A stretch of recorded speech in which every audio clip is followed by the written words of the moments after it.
1B 班嘅黃日彤。今日想同大家分享最近睇到一本有趣又長知識嘅書，個名叫《字裏風景》。嘉怡，淨係聽到呢個名，你會諗起啲咩啊？哈哈，我會諗文字入邊都會有風景。大家可能會問，又唔係相，點樣會有風景嘅？其實講到啲字，例如老街、薄霧家，腦海即刻彈出啲畫面，仲帶味覺同回憶，就好似文字偷偷藏咗幅靚畫咁。係啦，啱晒。作者馮真金就用一個個中文字帶我哋用新角度去睇語文，仲連人生都幫我哋諗埋添。佢唔淨解釋字點寫，而由一個字講起，分享生活觀察同人情味。舉個例子，講到聽呢個字，大家知道聽裏邊有咩部件啊？有耳係咪啊？仲有目同心。作者講真正嘅聽，唔係淨係用耳，而係用眼去睇，用心去感受。係啊，好似有時聽朋友、老師定屋企人講嘢，只係聽到咋，但係冇聽入心。呢句超啱我。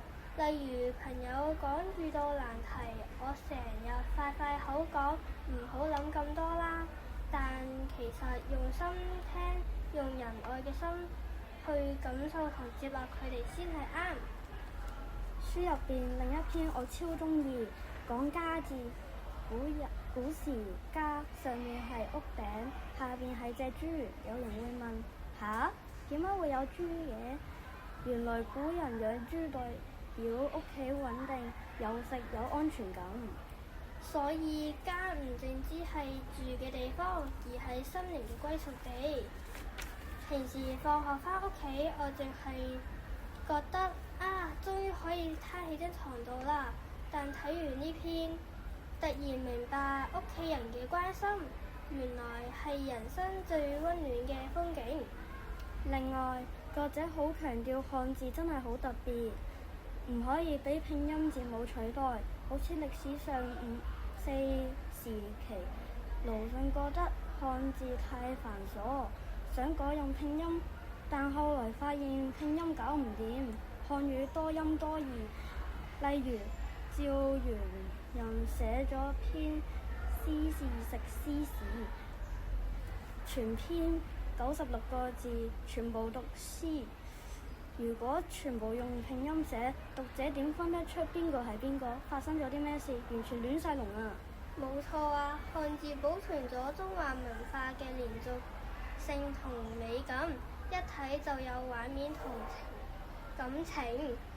拼音真係完全比唔上啊！呢本書成本都係咁，每個字都好簡單，但背後有歷史、有感情，仲會改變我哋睇嘢嘅角度。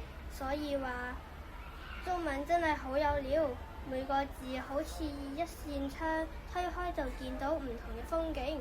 有時係世界，有時係你心入邊。如果你鍾意觀察同聽故事，或者想知文字點解咁有生命力，就揾《字裏的風景》呢本書嚟睇啦。多謝大家。